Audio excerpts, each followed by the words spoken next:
Don't lose your way. Your mind, we have to be as one. What's going on YouTube? Warstorm here.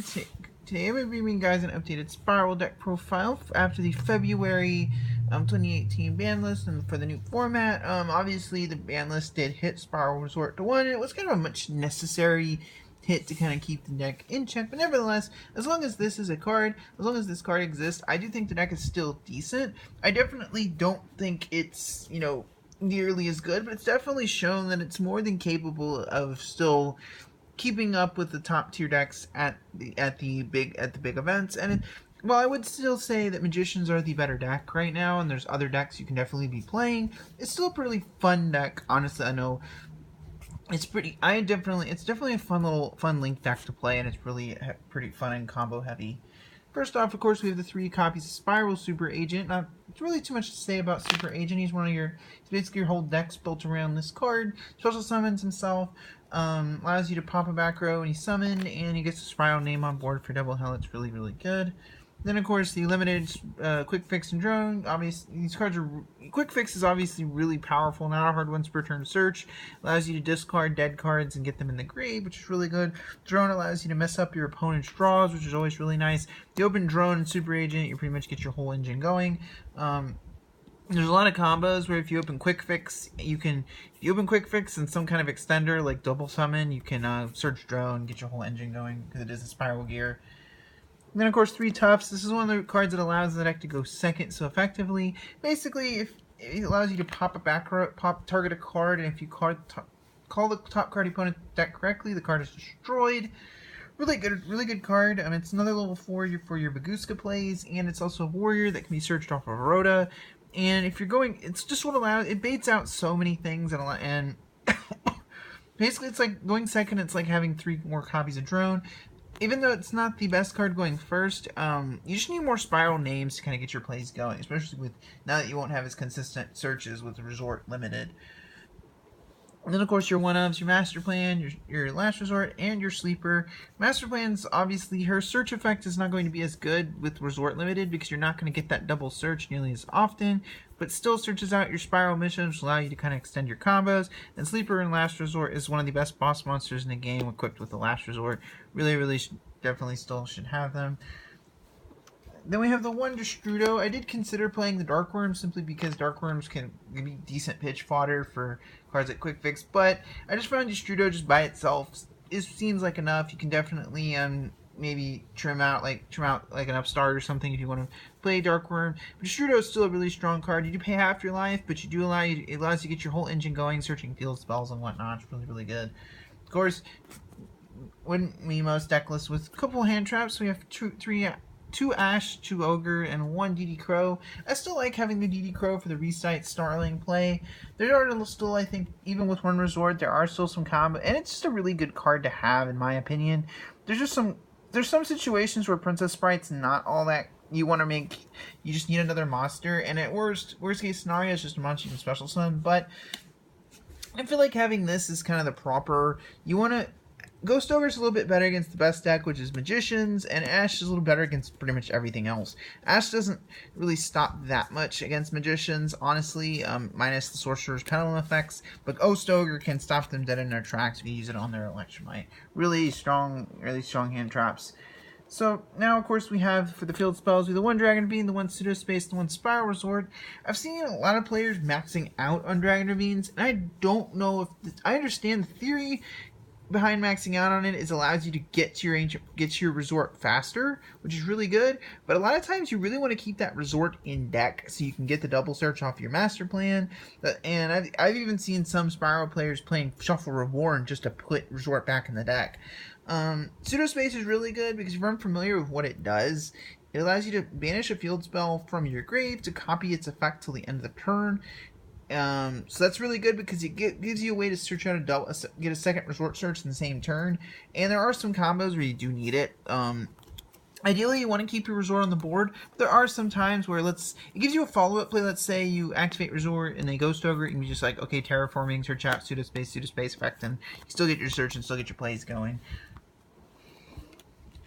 Then the 3 copies of Terraforming, I still think it's, obviously you still want to get to your field spells as quickly as possible. So 3 Terraforming is still pretty dang good in the deck.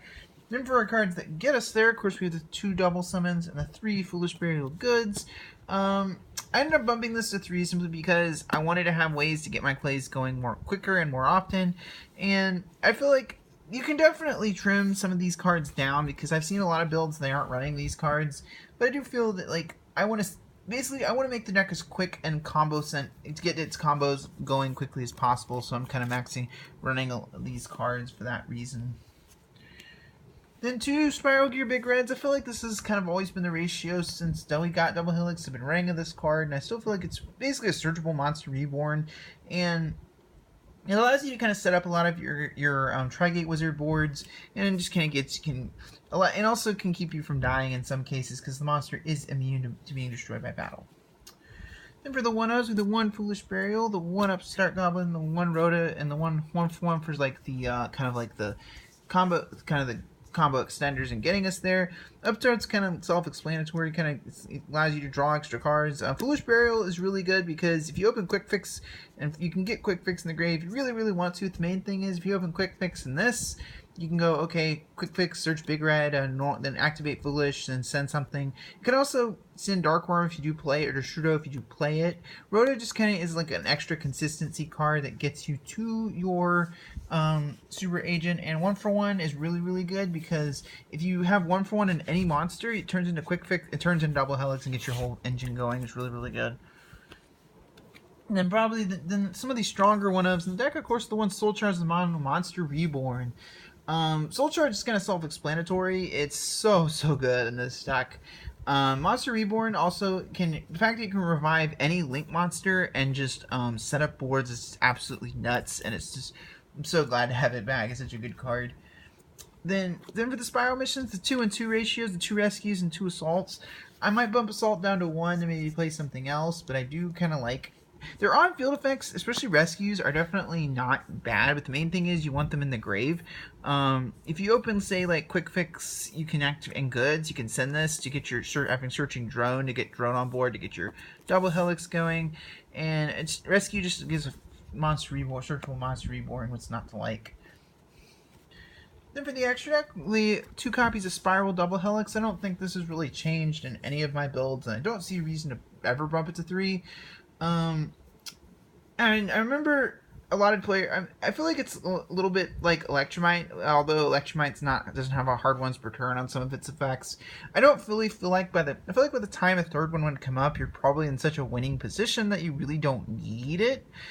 And it's still, the 2nd one mostly comes up anyways when you're trying to make Tri-Gate boards. You just need another monster next to Tri-Gate. I feel like mostly you just run 2 in case the 1st one gets stopped. Then the 1 Link Karibo, I actually really, really do like this card. Obviously, you're in Europe, you cannot play this card, so there are definitely other options in the extra deck you can play, such as Gaia Saber and Ingursu, etc. But the card's actually pretty dang nice. If you don't have the greatest of hands, you can always link off a Quick Fix and into a Link Karibo, then use a Big Red you searched off a Quick Fix, and it can keep you alive for a turn. Link Karibo also has a great arrow for being used in combination with your Tri-Gate boards. Basically, what you can do is you can make Double Helix underneath your little Link Karibo here, and then you can summon Master Plan here, obviously, and then you can immediately, instead of going into Decode Talker, you can immediately link off Master Plan in this for a Tri-Gate. So now you just have to, as long as you have a Big Red and another way to get another Link monster right here, you're going to be in a very, very good position to get your Tri-Gate boards going. So that's actually really nice. And it's also, and being able to reduce attack can help to it kind of acts like a Doulahan used to when we used to play that card. Then for Link 2, so the 1 Proxy Dragon, the 1 Ib, and the 1 Underclock Taker. Underclock's actually really good for some of the Justrudo and Ancient Fairy combos. In testing, I found that there were times where you needed to make awkward plays to get the Ancient Fairy Dragon out of your extra monster zone. That's kind of where this comes up. Now you have a down arrow, so you can make a Double Helix underneath it, which is really good. Ib and Proxy Dragon are just really good generic Link 2s to kind of help make your Tri-Gate boards live and keep your combos going. So, yeah, pretty decent cards. Speaking of the good old Tri-Gate Wizard, for Link 3s, we have the 1 Tri-Gate Wizard and the 1 Decode Talker. Trigate is an absolutely brutal card, and especially with things like Evenly Matched being mained in a lot of different decks, being able to whenever if you're familiar with the card, basically it gets effects basically how it's co-linked to something, so it has to be linked with it like this.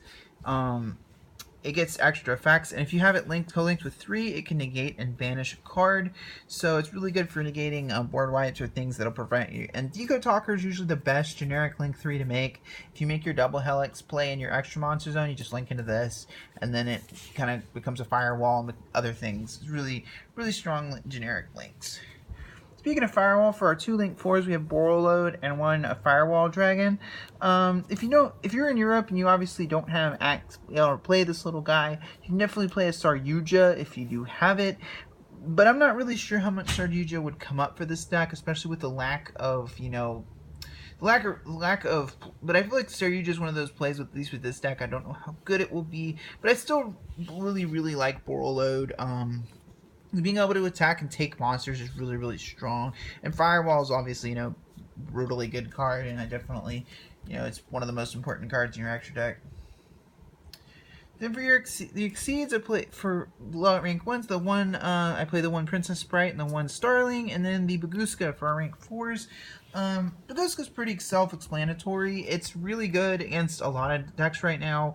Being able to completely cut a lot of decks off for monster effects, especially decks like Trickstars, Invoked, they can't really do a lot about a Baguska, barring, something like a Kaiju. They've got to make, really awkward plays to get it off the board, and that's kind of what makes the card so good, because you can make a board with, negations such as Trigate, and then have a Baguska, linked away next to it.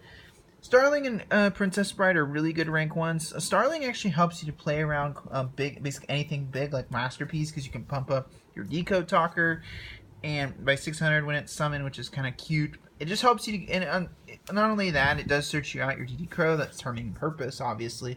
Princess Sprite is really good because while there are times where you will mill a hand trap, most of the time you're just trying to get your quick fix back in the grave so you can keep your plays going. Really solid. I feel like it's a good lineup. Then for our level 7 Synchros, the one Black Rose and the one Ancient Fairy Dragon, it feels really, really good to finally have a use for this Black Rose here. It's been in my collection for a while. But anyways, Black Rose Dragon is a pretty good card for going second. It can help you to clear your opponent's boards, bay down annoying things. And in fact, you can do it for free, which is really good. And Ancient Fairy Dragon kind of helps a lot with your combos with Dragon Ravine and whatnot. So anyway, guys, let me know what you guys think of this updated Spiral list down in the comment section down below. And as always, thank you guys for watching. It's Warstorm signing out.